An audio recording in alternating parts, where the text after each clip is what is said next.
أعوذ بالله من الشيطان الرجيم بسم الله الرحمن الرحيم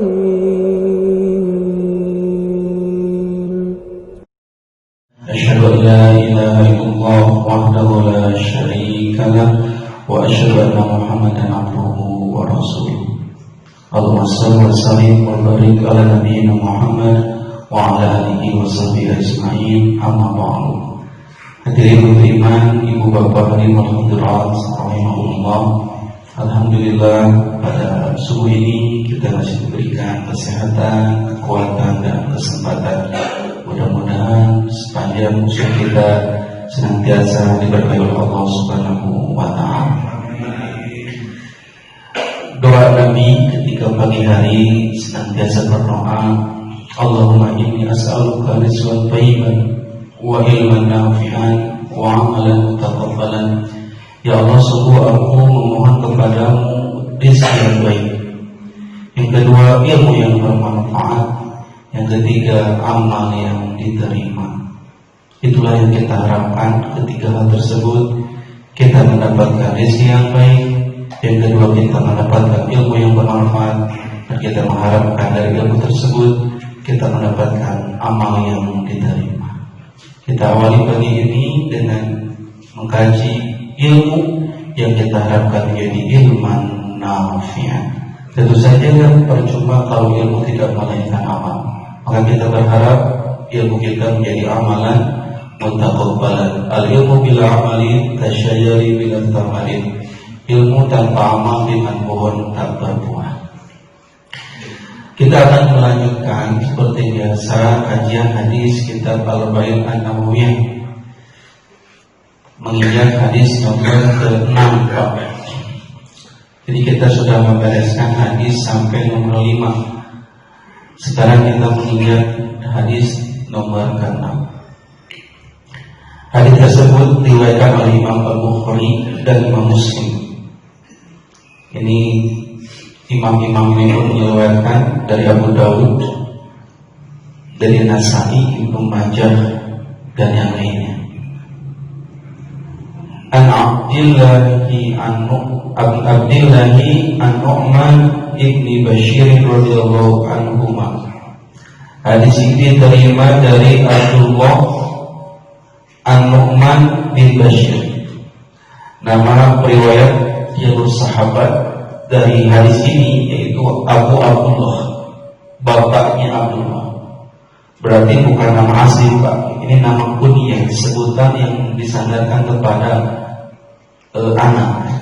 Bisa Abdullah, bisa Ibnu Abdullah, bapaknya Abdullah. Ibnu Abbas, anaknya Pak Abbas.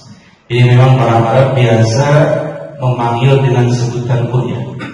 Seperti Nabi Muhammad disebut Abul Qasim, bapaknya Qasim. Karena memang Nabi Muhammad punya anak namanya Qasim. Di sini Abu Abdullah, dari Abu Abdullah siapa nama aslinya? Nu'man bin Bashir.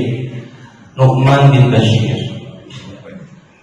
Nu'man bin Bashir ini adalah sahabat Nabi yang mungkin kita kurang terkenal. Tidak terkenal Abu Bakar, tidak terkenal Abu Hurairah. Karena memang Nu'man bin Bashir ini sahabat Nabi yang lahir di kota Madinah. Jadi sahabat Nabi yang dari kota Madinah, dan riwayat harinya cuma sedikit, sekitar 170 hadis. Berbeda dengan sahabat-sahabat yang lain yang mereka hadis sampai ribuan, seperti Abu Hurairah, Abdullah bin Umar, Abdullah bin Abbas, Anas bin Malik. Jadi Nu'man bin Bashir ini adalah sahabat Nabi yang lahir di kota Madinah. Waktu kaum muhajirin hijrah dari Mekah ke Madinah, kemudian orang Yahudi mengatakan orang muhajirin dan orang Ansor tidak akan pernah punya anak. Jadi orang Mekah dan orang Madinah, orang Mekah yang hijrah muhajirin, orang Ansor yang menyambut orang Mekah yang hijrah, dinyinyirin, dibully, didoakan jelek oleh orang Yahudi, gak akan punya anak. Mereka gak akan punya anak. Akhirnya lahirlah seorang anak bernama Nu'man bin Bashir dari seorang ibu yang bernama Amroh bin Rawahah. Jadi rawi yang berkahnya adalah seorang anak yang lahir di Madinah dari seorang ibu bernama Amroh bin Rawahah. Sahabat Rasul yang lainnya bernama Abdullah bin Rawahah. Jadi Amroh bin Rawahah adalah adik dari Abdullah bin Rawahah, kemudian melahirkan seorang anak, Nu'man bin Bashir, yang meriwayatkan hadis ini. Kemudian setelah orang ini mengatakan Amroh bin Rawahah tidak akan telah melahirkan, pasti bayinya akan mati dalam perut. Jadi orang beriman sampai kapanpun tidak akan suka kepada orang beriman. Jadi mendoakan tidak akan pernah hamil orang Islam itu, orang Ansor, orang Muhajir. Apakah hamil? Ketika sudah hamil, tidak akan lahir. Ketika sudah lahir, pasti anaknya akan jahat. Gitu. Jadi selalu menjelek-jelekkan umat Islam. Hanya wajar jika sampai hari ini umat Islam di Palestina dibunuh, yang wajar. Memang dari dulu orang ini tidak suka kepada umat Islam. Sejak Nabi hijrah dari Mekah Madinah, di Madinah sudah ada Yahudi Bani Quraidah, Yahudi Bani Nadir, Yahudi Bani Qainuqa. Jadi sudah ada orang Yahudi, dan dari dulu sampai sekarang lan tardu anka Yahud wa lan nasara hatta tattabi'a millatahum. Orang Yahudi, orang Nasrani tidak akan ridho kepada kita sebelum kita mengikuti agama mereka. Itulah sahabat Nu'man bin Bashir. Disebutkan membacakan sahabat yang panjang umurnya, Pak. Memang dia hidup lama. Dia pernah tinggal di Madinah, kemudian hijrah pindah ke Syam. Kalau sekarang Palestina, Yordan, Lebanon, Suriah. Tinggal di Syam, kemudian pernah menjadi hakim Mahkamah Agung di Kufah. Bukan Kufah. Jadi hakim di Damaskus. Kemudian menjadi gubernur di Kufah. Ini rekornya sangat bagus, Pak. Dari Madinah pindah ke Syam, kemudian diangkat jadi hakim di Damaskus, kemudian menjadi amir gubernur di Kufah atau sekarang Iran. Karena dulu negeri Islam itu cuma provinsi-provinsi, provinsi Mesir, provinsi Sam, provinsi Kufah, provinsi Yaman, dan pada hari itu sudah menjadi negara-negara. Dan jadilah gubernur Nu'man bin Bashir di Kufah, dan terkenal dia adalah gubernur yang adil.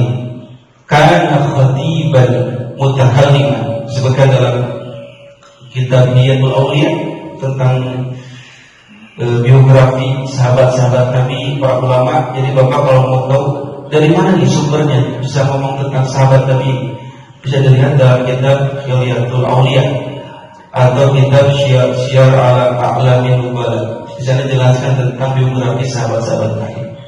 Ini penting kita ketahui supaya kita lebih cinta kepada para sahabat dan ada kerinduan kita untuk bertemu dengan mereka. Disebutkan Nu'man bin Bashir ini adalah khatiban mutakalliman, pandai bicara, orator, bahasanya sangat indah, ahli juru orasi, juru bicara. Kemudian disebutkan syairan, dan juga ahli syair, suka membuat syair-syair yang indah. Orator, pandai bicara, ahli syair. Itulah sahabat yang mulia Nu'man bin Bashir radhiyallahu anhu. Semoga Allah beri keduanya. Qala Nu'man bin Bashir berkata, Sami'tu Rasulullah sallallahu alaihi wasallam yaqul, aku pernah mendengar Rasulullah SAW bersabda, Innal halala bayyinun, sesungguhnya yang halal itu jelas. Wa innal harama bayyinun, dan sungguh yang haram pun jelas. Wa bainahuma mushtabihatun, dan di antara keduanya ada yang disebut dengan mushtabihat, subhat. La ya'lamuhunna katsirun minan nas, kebanyakan orang tidak tahu tentang perkara yang subhat itu. Faman ittaqa subhat istabra bi dinihi wa irdihi, maka barang siapa yang menjaga diri dari perkara yang subhat, maka sungguh dia telah membersihkan, menyelamatkan, menjaga agama dan kehormatannya. Maman waqa'a fi subuhati waqa'a fil haram. Dan barang siapa yang terjerumus dalam perkara subhat, maka dia lebih condong terjerumus pada perkara yang haram. Qarra'i yar'ahu al-hima yusiku abiyah ta'fi. Seperti sebagaimana seorang pengembala yang sedang mengembalakan gembalaannya di sekitar tanah yang dilarang, kemudian dikhawatirkan dia akan terjerumus pada tanah yang diharamkan itu. Ala, ingatlah, wa inna likulli malikin hima. Sungguh bagi setiap raja itu memiliki garis batasan yang dilarang. Ala wa inna himallahi maharimu. Dan ingatlah bahwasanya batasan-batasan Allah itu adalah yang diharamkannya.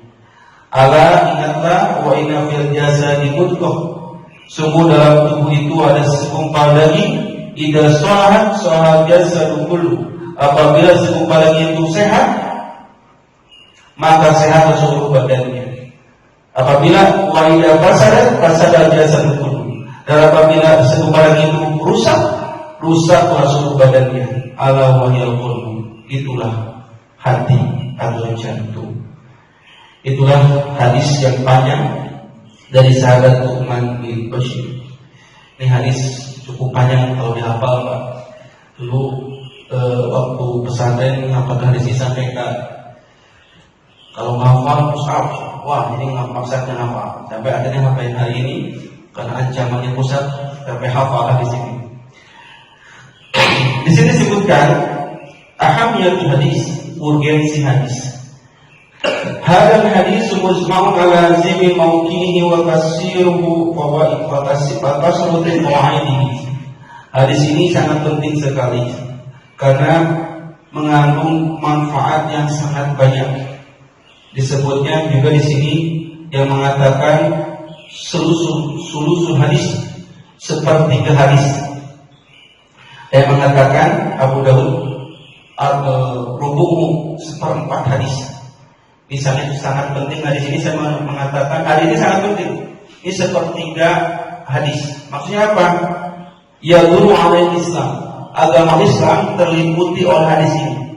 Dia mencakup seluruh aspek yang ada dalam agama Islam. Jadi kalau orang sudah berpegang teguh dengan hadis ini, selamatlah dia. Itu Pak. Hadis yang pertama itu yang paling pertama, innama a'malu binniyat. Yang kedua yang kemarin tentang man amila amalan dan salih amwal. Yang ketiga hadis ini. Ini hadis-hadis yang sangat penting yang dikemukakan oleh para ulama tentang yadullu alaihi Islam, mencakup aspek Islam agar kita selamat dalam menjalankan keislaman kita. Lihatlah mustamil ala bayanil halal wal haram wal mutasyabih. Karena hadis ini menjelaskan, mencakup tentang halal, haram dan mutasyabihat. Jadi hukum ada tiga, Pak. Halal, haram, mutasyabih atau syubhat. Wa majmul qalbu, dan hadis ini menjelaskan tentang kesehatan hati, jantung, kesehatan hati jantung dan apa yang bisa merusak hati dan jantung tersebut. Wa hada yastalzimu ma'rifat ahkam syariah usuluha wa furu'ah. Hadis ini mengharuskan kita mengetahui hukum-hukum syariat, usulnya dan furu'nya, yang pokok dan cabang-cabangnya. Dan barang siapa yang mengambil hadis ini sebagai pijakan, maka dia adalah orang yang mempunyai sikap warok. Warok itu menjaga diri dari sesuatu yang samar, yaitu dengan cara watarkus subhan, meninggalkan subhan. Di awal dengan kata-kata al-halala bayyinun wal harama bayyinun. Jadi yang urusan halal itu jelas, yang haram itu jelas. Jadi kalau mau tahu bagaimana jalannya sudah jelas. Ada dalil yang membolehkannya, itu berarti halal. Ada dalil yang mengharamkannya, itu berarti haram. Ada dalil yang perintah membolehkan, itu halal. Ada dalil yang melarang, itu berarti haram. Iya. Hukum asal dari hukum dunia itu hukum asalnya boleh. selama tidak ada dalil yang melarang hukum asal itu. Itu bala-bala boleh atau haram Pak? Boleh. Ya, jangan tanyakan mana dalil bala-bala boleh. Jangan tanya gitu. Gak akan ada. Innal bala-bala wal gemu wal bulu halal ayat. Tidak akan kita temukan hadis tentang bala. Maka yang akan kita temukan adalah tentang makanan-makanan yang haram. Innamal khamru wal maisir. Bangkai innamal bukan itu. Innama haramallahu alaikumul maitata wa dama wa lahmal khinzir wa ma uhilla bihi lil ghairillah. Allah hadisnya mengharamkan alaikumul maitata, bangkai, darah, babi dan yang seperti bukan tanah. Allah itu 4 yang diharamkan. Selain daripada itu halal, silakan makan. Gitu Pak. Jadi harusnya MUI itu membuat logo haram bukan halal. Sertifikasi haram bukan halal. Karena halal sangat banyak kan. Kita kalau mencari makanan harus cari logo halal. Justru yang harus dicari itu yang haram. Jadi kita kalau nggak ada logo haram berarti semuanya halal. Jadi kan yang banyak jangan dikasih tanda, yang sedikit kasih tanda. Kita mau dibalik Pak. Katanya saya nggak tahu ya ini di Singapura itu. Jadi yang dikasih logo itu yang haram. Sawah ini haram. Udah ada bacaan haram. Di orang Islam nggak mungkin ke sana. Di orang kan. Jadi mau halal betul-betul. Dikasih cat halal, orang mau cat haram.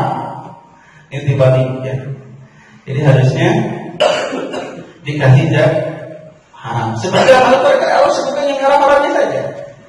Siapa saja yang dilarang dinikahi, cuma sekian ini yang haram dinikahi. Ini mahram. Ya kalau disebutkan satu-satu yang halal banyak. Itu. Jadi yang jelas dalilnya itu halal atau haram. Itu Pak. Jadi ada ketimpangan dalam kalau kadang-kadang ada makanan yang nggak jelas nih halal haram nih. Ya, pada masuk restoran Jepang, ini halal haram. Kata yang masaknya, ragu saya juga sih. Yang masaknya ragu. Jadi ada restoran di Jepang, masuk ke sana, ini halal haram. Lu masaknya? Saya juga ragu. Lu masak apa? Kalau kadang-kadang masak coba pakai apa? Nampak? Sebenarnya gitu ya. Kadang-kadang ada campuran haram. Kemarin kan ada restoran yang haram, yang begitu. Kan jelas sekarang hari ini halal atau haram. Ada botol minuman keras dicapai halal, tapi bukan dari MUI oleh mereka halal. Dan ada minuman keras dicapai halal. Dan di sana ada pada MUI, bedakan logo halal MUI dan logo halal yang bukan MUI. Hati-hati. Akhirnya saya lalu cari logo halal enggak, orang bisa bermain. Makanya harusnya logo haram Pak. Ya Bapak bisa kirim surat ke MUI diganti sertifikasi halal jadi sertifikasi haram. Karena terlalu banyak yang halal Pak. Gitu. Tadi saya sebutkan yang halal itu jelas, layak familu, tidak tersembunyi kehalalannya. Sudah pasti jelas. Yang seperti roti, al-khubz, berkalam, berbicara, berjalan dan selainnya itu adalah halal. Yang haram pun jelas seperti zina, khamr dan sebagainya.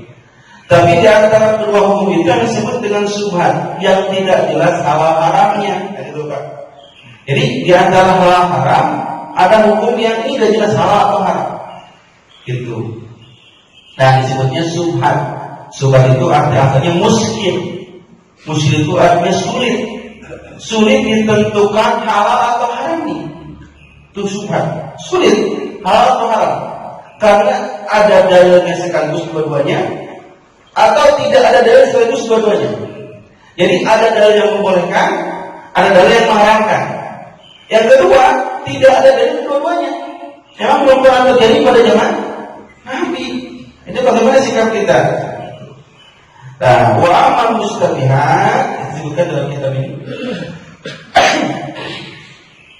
Adapun yang syubhat, maka artinya analisa biwadihah, yang tidak jelas al-hil wal hurmah, kehalalan dan keharamannya. Dan kebanyakan orang tidak tahu itu. Wa amal ulama, adapun para ulama akan mengetahui hukumnya binasin dengan menelusuri terhadap nas-nas Al-Quran, atau kias atau mengkiaskan dengan hukum-hukum yang lain. Jadi kalau kebanyakan orang awam itu tidak tahu ini halal atau haram. Faidah terhadap bainal halal wal hurmah walam yakun nus wala isma izdada bil mustahil. Tapi kalau tidak ada dalil sama sekali, maka kita harus mengikuti para orang yang melakukan ijtihad mustahil gitu. Dan di antara sikap korok, sebab itu sikap hati-hati adalah meninggalkan perkara-perkara yang subhat. Makanya kata Nabi, waman ittaqa minas subhati faqad istabra li dinihi wa dinihi. Siapa yang menjaga diri dari perkara yang subhat, semua dia telah membersihkan dirinya dan agamanya. Jadi Pak, kaum borok nu haram, nu subhat bae orang Islam ditinggalkan. Jangankan yang haram, yang halal pun dia, yang haram pun dia tinggal, yang subhat pun dia tinggal. Maka nanti ada perkataan para ulama, para sahabat, jangankan yang subhat, yang halal pun mereka tinggalkan, karena takut terjerumus pada subhat, yang halal pun mereka tinggalkan. Terus saking waraknya, hati-hatinya mereka. Di sini disebutkan, jadi seperti halnya orang tidak mau bermuamalah dengan orang yang hartanya penuh dengan subhat, di sini disebutkan itu, atau hartanya banyak bergelimang riba, dia tidak mau bermuamalah dengan dia karena takut makan harta riba. Adapun perkara-perkara yang merupakan bisikan syaitan itu bukan subhat. Jadi di sini ada orang dulu tidak mau nikah dengan seorang wanita karena dikhawatirkan wanita yang dinikahinya adalah adik yang tidak pernah bertemu selama bertahun-tahun. Itu bukan subhat, itu sedang was-was syaitan. Takut nikah gara-gara adiknya leungit tidak pernah ketemu di dalam masa itu. Atau orang tidak mau minum di sebuah tempat terbuka karena takut air minum itu tertimpa najis, tercemar oleh najis. Nggak usah gitu, minum saja di hutan ketemu air, ada air itu saja minum.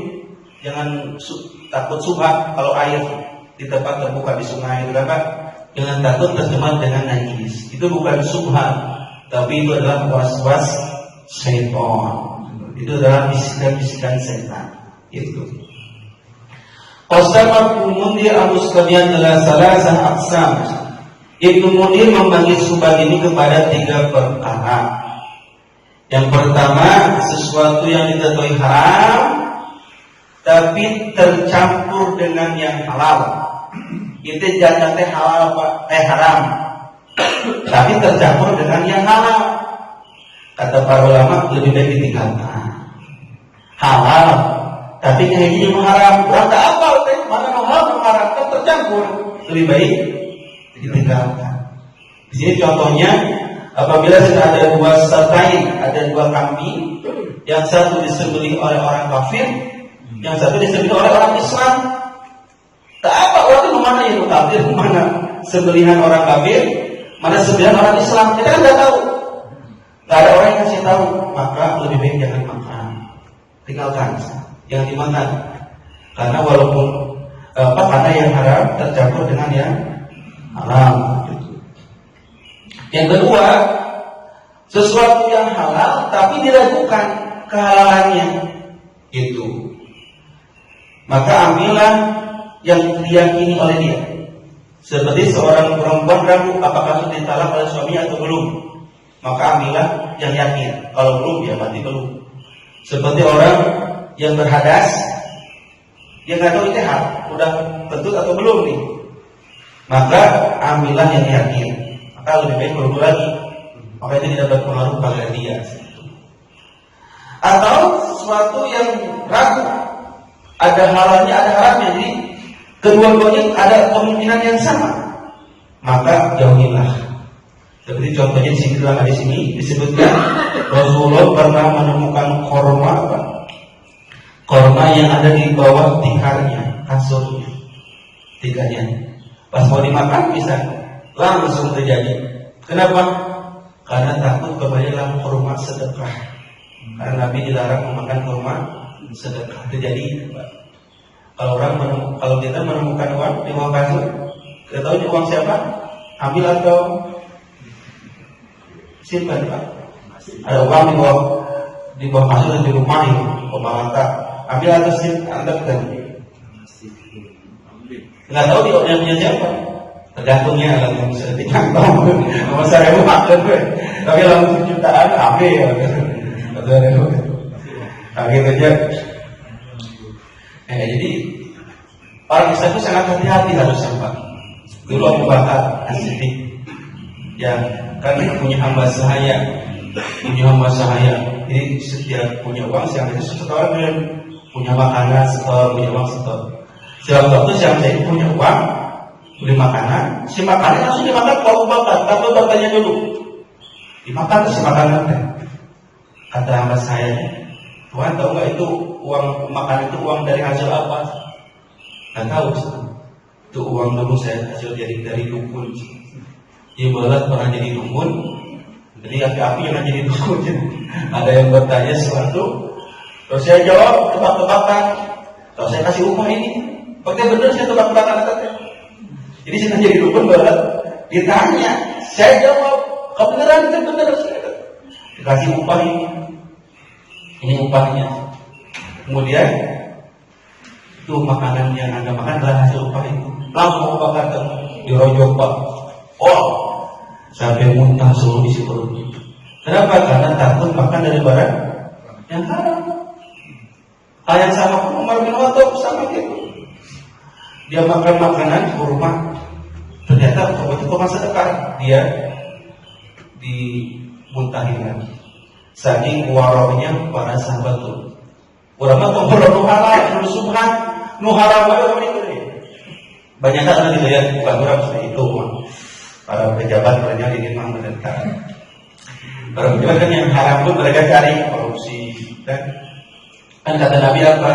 Man yatakhawwaduna fi malillahi, siapa yang dianugerahi senang harta orang lain, baik itu harta Allah yang dititipkan pada dirinya sendiri, kata dia, atau harta orang lain, kemudian dia makan atau dia gunakan pada bukan haknya, fanar, maka dia pasti akan masuk neraka. Disampaikan katanya, dia pasti masuk neraka dan Allah akan haramkan surga. Jadi yang terberat itu adalah menjauhi yang haram, Pak. Berat, gitu. Makanya ketika tingkatan sabar bagi orang beriman itu, yang ketiga itu as-sabru an maharimillah, sabar menjauhi yang Allah haramkan. Kalau yang pertama kan as-sabru ala ta'ah, kamu harus sabar dalam taat. Yang kedua, kamu harus sabar dalam menghadapi musibah. Yang ketiga, puncaknya kata Ibnu Hajar al-Asqalani, kamu harus sabar dalam menjauhi yang Allah haramkan.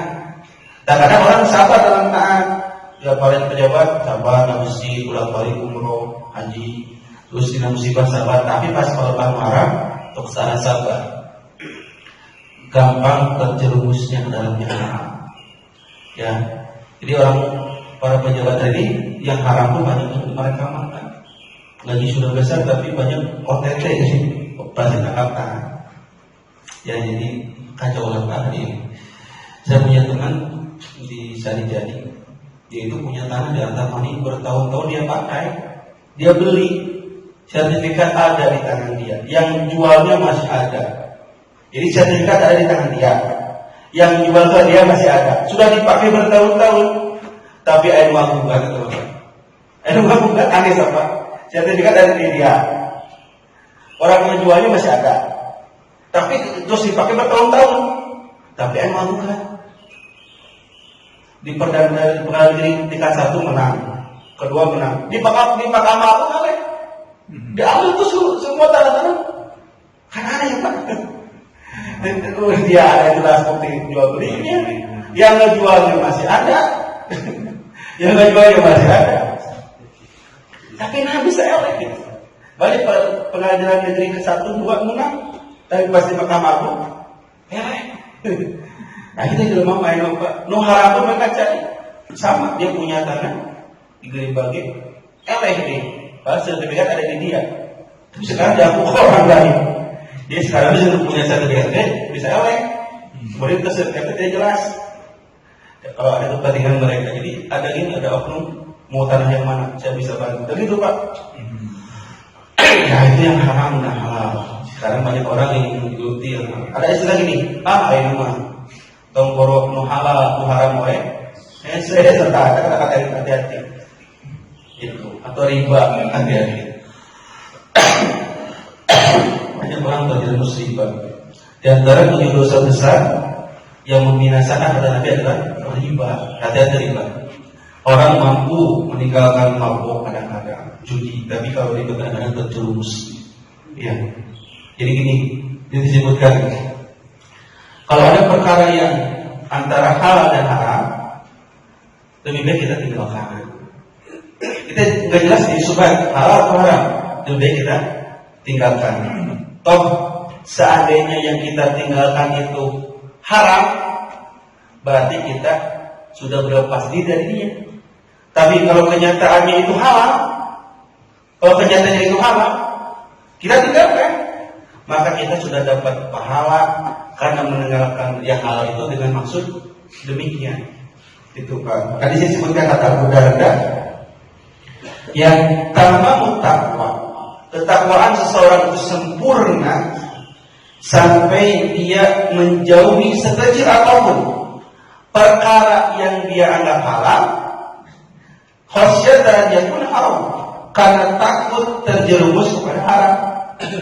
Jadi kata Abu Darda sahabat Nabi, kesempurnaan ketakwaan seseorang di sisi Allah adalah ketika dia mampu meninggalkan sesuatu yang halal karena takut terjerumus kepada yang haram, gitu Pak. Atau dia membentengi dirinya dengan yang haram dengan melalui yang halal. Jadi sinalah itu rabu tinggalkan.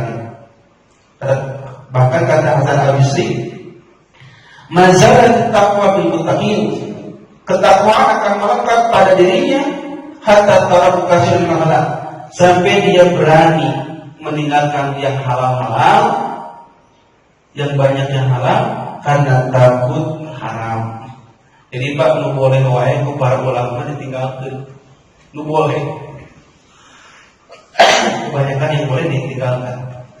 Makanya ada hadis Nabi, min husnil islamil mar'i, kebanyakan keislaman seorang itu lebih baik.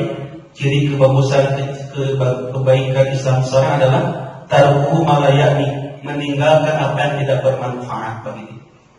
Gitu Pak. Karaoke halal, silakan. Tapi sinalau kata para ulama, mereka itu lebih baik meninggalkan. Karaoke halal, nah jadi ditinggalkan. Jadi banyak perkara yang boleh ditinggalkan. Kalau di sana tidak ada mengandung manfaat atau pahala, mereka tinggalkan. Makanya kata Hasan Basri, ketika aku berkata, ketika aku berbuat, maka aku akan memikirkan apakah ini ada manfaat atau mafsadat. Apabila ada manfaat, aku akan lanjutkan. Kalau nggak ada, aku akan hentikan. Aku tidak akan tinggalkan. Gitu. Kata Sufyan As-Tsauri, ini hampir sama. Innamas sumul muttaqin, seseorang dinamakan orang bertakwa, dia adalah yattabu karena dia menakutkan atau meninggalkan sesuatu yang seharusnya tidak dia takuti. Jadi dia itu meninggalkan sesuatu yang seharusnya dia takuti. Itu jadi ketakwaan yang boleh. Kata Ibnu Umar, aku lebih menyukai meninggalkan yang haram. Aku lebih menyukai meninggalkan yang halal karena takut terjerumus pada perkara yang haram. Kata Sufyan bin Uyainah, seorang mukmin, seorang hamba akan mendapatkan hakikat keimanan sampai dia membentengi dirinya dengan yang haram dengan sesuatu yang halal. Ini mau menceritakan tentang hebatnya seseorang dengan meninggalkan perkara yang halal karena takut terjerumus kepada yang haram. Seperti dulu kisah tentang Sabit bin Zuto, pernah menemukan apel, kita yang terkenal menemukan apel di pinggiran sungai, Pak. Ini generasi tabi'in terakhir. yang tinggal di Kufah menemukan apel di pinggir sungai, dia makan karena saking lapar, langsung dituang. Pas sudah beres makan, ini apel siapa? Dia tiba-tiba makan. Dia telusuri sungai tersebut, ternyata ada kebun apel di sana. Lalu dia tuh, jangan sampai aku memakan barang yang haram, aku akan minta kehalalannya. Lalu datang dia ke pemilik kebun, "Hai pemilik kebun, tadi aku mau makan apel dari kebun ini yang jatuh ke sungai." Gitu Pak. Orang makan dalam pertimbangan apa? Makan ya. Pokoknya bismillahnya haram. Dia mah saking warok ya Pak. Warok saking hati-hati, dia takut yang makan haram. Dia datangi pemilik kebun. Banyak tangan didatangi. Saya minta kehalalan atas apel yang aku makan di tepi sungai itu. Kata tukang kebun, ini bukan kebun saya, ini kebun milik majikan saya. Tuh rumahnya jauh di sana. Wah, nanti jauh di kebun itu Pak, kan biasa. Kebun ambil lembur, di mana mah dia angkat gitu Pak. Di orang sepi di mana. Kemana dia angkat dibandingkan dengan kita. Akhirnya, baik saya akan temui majikan walaupun jauh. Ditemui itu Pak. Mau jalan satu apa? Wah jauh, juga lembur. Akhirnya ketemulah rumah majikan. Atau Assalamualaikum, sama saya Sabit, saya kesini minta kehalalan atas apel yang saya makan. Karena saya makan apel di tepi sungai, ternyata itu milik kebun Anda, dan saya minta kehalalan supaya saya tidak memakan satu dari api neraka. Akhirnya melihat laki-laki ini, si pemilik apel, si majikan, awal hiji lemah, hiji wahid, kali itu gara-gara apel hiji. Dia makan apel teh masih ada di bawah kita apel teh, tenang teh. Kata majikan, saya tidak akan menghalalkan apel itu. Wah, ada luas. Saya tidak akan menghalalkan apel itu. Orang mah langsung dihalalkannya gitu, Pak. Terus halal gitu kan. Iya, maka dia yang mengatakan, saya tidak akan menghalalkan apel itu. Dia udah luas. Apa gitu Pak? Sebelum kamu memenuhi syaratnya. Aduh, kata syarat itu dah. Apa syaratnya? Syaratnya kamu harus menikahi anak saya. Tapi anak saya itu cacat, lumpuh, buta, bisu. Wah, itu rumah Pak. Gara-gara apel setengah. Kudu menikah dengan orang yang lumpuh, buta, bisu. Kan orang mah ada dari bunga. Tapi dari iman itu ulama atau Pak, seorang yang warok, juhud dan warok, yang mengatakan baik. Dia bikin gila tapi tidak langsung baik, bikinnya sampai Isa. Pas Isa mengatakan baiklah, kalau dia bisa menyebabkan halal apel yang aku makan, aku akan terima syaratnya. Walaupun menikahi anakku yang cacat itu. Akhirnya dinikahkan langsung. Tanpa melihat perempuan langsung kan saya nikahkan langsung kan produksi kurang dihadirkan perempuan ke dah orang tua yang berhak sebagai dinikahkan si Sabit bin Suto itu nikah dan nikah langsung silakan tuh anak saya ada di kamar kamar Pak di kamar dan assalamualaikum luas Pak assalamualaikum bisa ngomong waalaikumsalam obat bisu pernah bisu, tapi terus pas diri dekat ternyata tidak buta, ternyata sangat cantik Pak, cantik, tidak buta, wah kemana mah, wah elehlah artis-artis enak, apa dia pasti dia heran, kenapa ayahmu mengatakan kamu buta, kamu tuli, kamu cacat, gak bisa jalan lumpuh dan lain-lain. Kata dia, aku memang buta dari melihat yang Allah haramkan. Oh gitu Pak. Aku memang tuli dari mendengar yang Allah haramkan. Aku memang lumpuh berjalan di tempat yang Allah haramkan. Jadi kita kiasan, buta saya bukan hakiki, tapi majazi. Akhirnya dia benar-benar suatu yang cantik gara-gara apel yang dia makan. Benar-benar gitu Pak. Buahir komplek. Makan berapa mati Pak. Dia menemukan buah dari kawan nikahkan dengan anak saya. Buta tuli di Surabaya punya buta tuli. Ini kan kejadian karena kata Nabi ini Pak. Kata Nabi silakan. Kata Nabi beda bereskan urusan duniamu yang ada kaitan hutang apapun, hak-hak orang lain yang kamu ambil sebelum tidak berlaku dinar dan dirham. Jadi sirup uang tidak berlaku, silakan. Kalau bukan nanti tidak akan diambil dari pahala-pahala dalam orang yang temayaran hutang, kezaliman orang. Barang yang kita ambil, yang kita pakainya, tapi yang belum dikembalikan, nanti diambil dari pahala-pahala kita di akhirat. Atau dosa dia kita kalau kita sudah habis pahala. Maka beresin di dunia Pak, kalau punya hutang, punya kezaliman apapun, sebelum nanti di akhirat dipinta. Lepas saya cerita ini, ibu keruan, pengawasan, ibu ngomong luar. Kecil sudah berlatih akitanya sih, ini ngomong sekarang langsung. Namun itu, bahas tadi pernah menimpas kong pada ayah ini, paling penting. Cekil gitu. Palingan jual saya nyamar ke akhirnya dah panggilnya tebas kong. Jadi saya lagi pengajian itu berhasil dua ada tebas kong. Rumah kecil halal lah sebagai itu tadi. Usaha dalam udah halal tu. Bisa ada aki-aki kalau sedang mencari si aki-aki mencari istrinya, udah mencerai, dia lupa maharnya pernah dipinjam, mas kawinnya dipinjam, belum dibalikin, dicerai. Bisa bagaimana? Ya cari saya kata mantan istri aki, kamu tuh aki tidak akan berat, karena punya hutang mas kawin yang aki pinjam. Kita mau dicari ke sini nih Pak, si istrinya dulu, ketemu. Nah, assalamualaikum, enak, aki, enak kan dia. Kita balikan deh, bersama kita balikan deh istilah. Bukan mulai perang ini mas kawin dan gigi kata ini halal. Harus minta halal dari hari ini Pak. Kalau bahaya itu kalau tidak dihalalkan sejak hari ini. Karena saya dulu waktu pesantren pernah darah haji Pak. Dari mana tuh? Izin itu. Itu biasa santri ya Pak. Dapat dia izin Pak ya. Dia 5 biar rumah izin. Nah saya cari kan si tukang bala-bala sampai hari ini dicari terus. Yang untuk berat tidak heran tidak ada bala-bala ini dibayar deh. Dicari tempat tukang bala-bala pindah nggak ada. Sini nggak ada sih nggak ada sudah pindah rumah ini. Ketemu di atas selam. Dia sedang di UGD, saya sedang dirawat ibu saya. Tetap alhamdulillah si mang air ini beli. Dia tak langsung diundang sih. Mang bala tapi kiki saya akan bayar hari ini. Bala yang saya.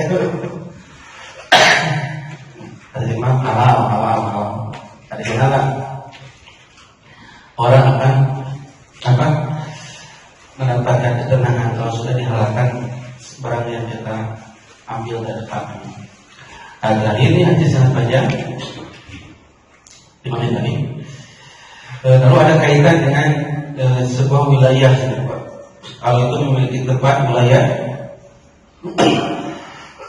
dan wilayah itu apa yang Allah mengharamkan. Jadi seperti raja. Jadi raja itu Pak punya tanah buruan dan biasa raja itu berburu di tanah itu. Jadi kalau raja-raja dulu untuk melatih ketangkasannya dia punya tanah buruan. Tapi khusus untuk raja, wilayah raja. Dan pikirnya wilayah rakyat biasa bebas. Tidak ada hutan lindung, ada hutan bebas. Kalau hutan lindung khusus saja berburu, hutan bebas untuk rakyat. Di tengah-tengah ada jalan setapak. Karena hati-hati kalau mengembala kambing di tempat yang berbatasan dengan milik raja bisa memakan tanah rumput yang ada di wilayah raja. Maka akan kena ancaman dan siksaan dari raja tersebut. Nah, seperti batasan-batasan Allah. Karena Allah pun raja, malikin nas. Allah adalah al-malik. Allah punya batasan. Sesuatu yang dilakukan halal haramnya, kalau di tengah-tengah itu bisa terjebak kepada perkara yang haram, lebih baik ditinggalkan. Terus ini berbicara tentang hati. Hati al-qalbu itu Pak, arti dasarnya itu secara bahasa Arab artinya jantung. Atau bisa juga digunakan untuk hati dalam artian maknawi, dalam artian abstrak. Jadi kalau hati dalam artian biologis, liver, itu bahasa Arabnya kabidun, bukan kolbu. Jadi kolbu itu dua maknanya makanya. Jadi disebutkan kolbu itu bisa berarti jantung, bisa berarti hati dalam artian maknawi, dalam artian secara abstrak hati yang bisa membedakan dan benar dan salahnya hati. Tapi bukan hati dalam artian anggota tubuh. Jadi al-qalbu dalam hadis ini kata para ulama yang pertama sama. Qalbu di sini adalah jantung. Apabila jantungnya beres, gitu ya Pak, sehat, maka seluruh badannya akan sehat. Tapi kalau jantungnya rusak, badannya akan rusak. Makanya jantung itu yang menyembur darah, menyuplai darah ke semua anggota badan ke otak. Insyaallah jantung nanti beres, cuma tata darah terganggu, akhirnya stroke. Yang pertama, jadi senang perhatikan bab jantung. Yang kedua, seperti juga bisa berarti hati.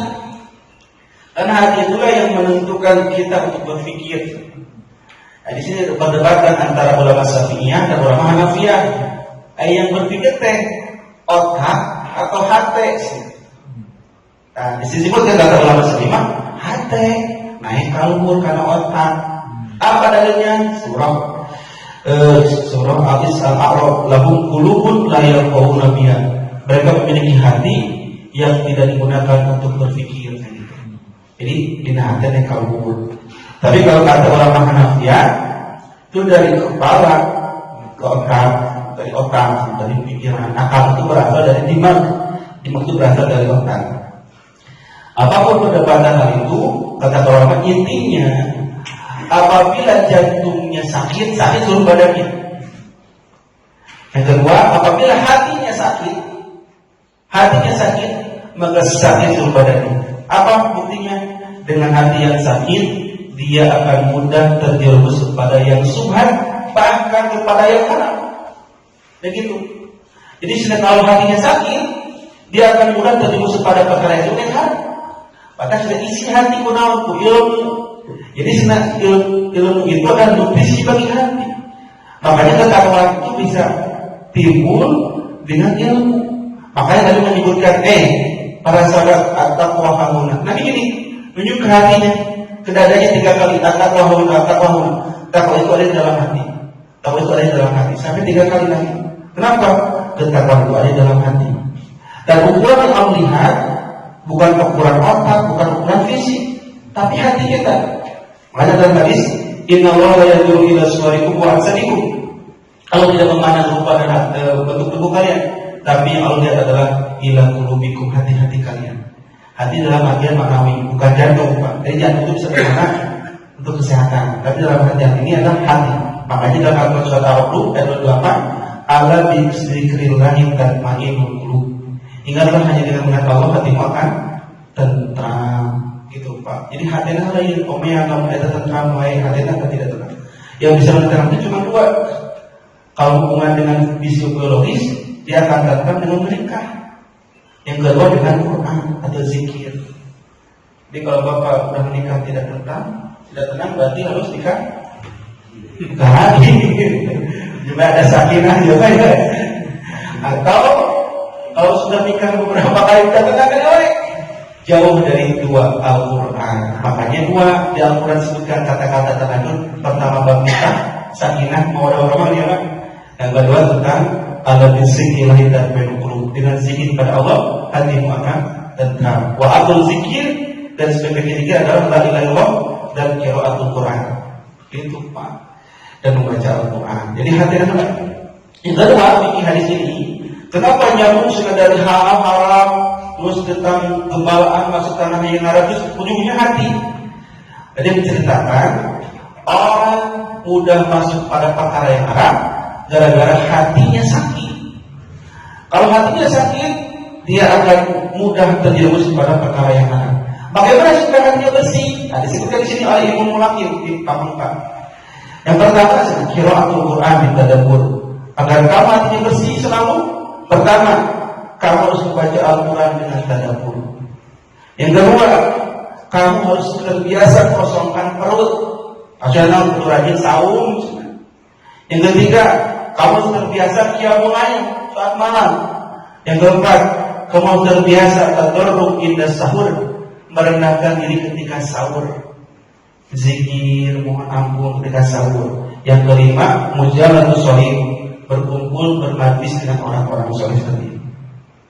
Itu 5 hal yang akan membuat hati bersih. Dinyanyikan kopi, kita nyanyi lagu kopi kita, obat hati, Ono perkara ini katanya. Nah itu inti dari ini perkataan Ibnu Mulakin ketika dia mensyarahi hadis tentang hati. Jadi pertama tadi baca Quran dengan tadabbur, nanti maknanya. Kedua, kosongkan perut, perbanyak puasa. Ketiga, dia mulai. Keempat, banyak berdoa ketika sahur, waktu sahur. Jadi sebelum ada sebutnya nggak doa banyak Pak. Tadi waktu diijabah bisa lihat di Al-Quran surah Al-Zariyat bahwa ciri orang yang beriman itu adalah wabil ashar. Ketika waktu sahur yang yastaghfirun, mereka mohon ampun. Jadi ketika sahurnya bukan nonton Liga Champions, tapi yastaghfirun. Orang akan nonton Liga Champions ini kelas ada sholat tahajud beres. Yang kelima baru berkumpul dengan orang soleh. Karena akan saya ingatkan itu yang disebut dengan obat hati oleh OPK ini. Itu dikatakan para ulama dulu.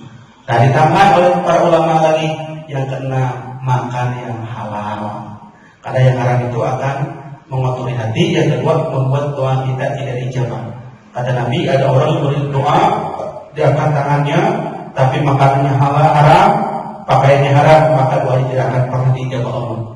Kata Nabi, Innallaha thayyibun la yaqbalu illa thayyiban. Allah itu baik dan tidak akan menerima yang baik dibacanya. Terakhir bisa dibaca. Dalam Quran surah Asy-Syu'ara nanti pada hari kiamat, yaumul la yanfa'u malun wala banun, tidak bermanfaat harta dan anak, illa man atallaha biqalbin salim, kecuali datang kepada Allah dengan hati yang bersih. Tidak bermanfaat harta dan anak kecuali datang kepada Allah dengan hati yang bersih. Asy-Syu'ara ayat 88. Makanya Nabi selalu berdoa, Allahumma inni as'aluka qalban saliman. Itu doa Nabi.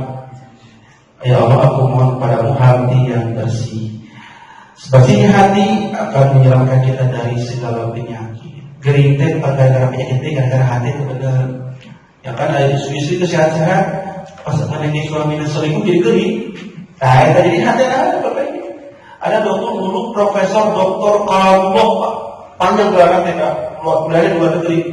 Profesor, dokter kelompok, saya ikut pelatihannya di hotel yang di Braga itu Pak, masuk ke pelatihan. Yang ikuti itu dokter. Ya bukan dokter yang ikut ya, kayak apa ya. Buat kebetulan yang ada ini teman saya dokter juga yang jamaah yang suka di Grand Serena. Saya ikut, saya tadi gratis tiketnya, kasih gratis, kayak mau 500.000 teh, gratis. Nah si dokternya gitu, saya kalau ada pasien datang ke rumah saya itu masalahnya, hati anak belas. Dan itu kata dia, sholatul Allah, kita maaf satu hal, baru diobati. Itu dokternya gitu, segala penyakit pasien. Karena segala penyakit bukan dari makanan, tapi dari pola pikir dan hati. Gitu. Nah, di sini hati yang sehat akan melahirkan badan yang sehat, dan setiap pekerjaannya kalau hatinya sehat akan terbimbing oleh kehendak Allah. Makanya dalam hadis Nabi, kalau Allah sudah mencintai seorang hamba, maka umumkan kepada penduduk langit, aku cinta dia. Maka malaikat itu akan cinta dia, penduduk langit akan cinta dia, penduduk bumi akan cinta dia. Maka matanya adalah mataku. Jadi dia akan berjalan sesuai mata Allah. Maksudnya apa? Berjalan karena dia bersih sesuai dengan kehendak Allah Subhanahu wa Ta'ala. Jadi bersihkan hatinya, jaga diri, preventif dari perkara-perkara yang subhat, agar hatinya tetap bersih, jauh dari perkara-perkara yang haram. Mudah-mudahan kita semua termasuk orang yang selalu menjaga diri dari yang haram, bahkan dari yang subhat, bahkan dari hal-hal yang halal, tapi tidak bermanfaat untuk kehidupan dunia dan akhirat kita. Lamun kita hati dunia dan akhirat, itu tepi duit tepi akhirat itu kena tinggal. Kita baca di cekul abdi. Lamun kita hati di dunia tepi duit tepi akhirat itu kena tinggal. Catur Pak, karena tepi duit itu. Akhirat itu kita hati tinggal. Kan itu Pak. Bukan berarti haram dan ini mah contoh kecil ya Pak. Dan demikian dapat disampaikan. Mudah-mudahan kita semua diampuni Allah yang bersih hatinya dan senantiasa istiqomah sampai akhir hayat kita kembali kepada Allah dalam keadaan bersih sampai kata Allah, ya ayat nafsul mutmainnah wa jiwa yang tenang, asuhan dalam surga dan bersama hamba-Hamba. Insyaallah. Mohon maaf dari kesalahan kekurangan. Demikian aku qouli hadza wa astaghfirullahaladzim. Assalamualaikum warahmatullahi wabarakatuh.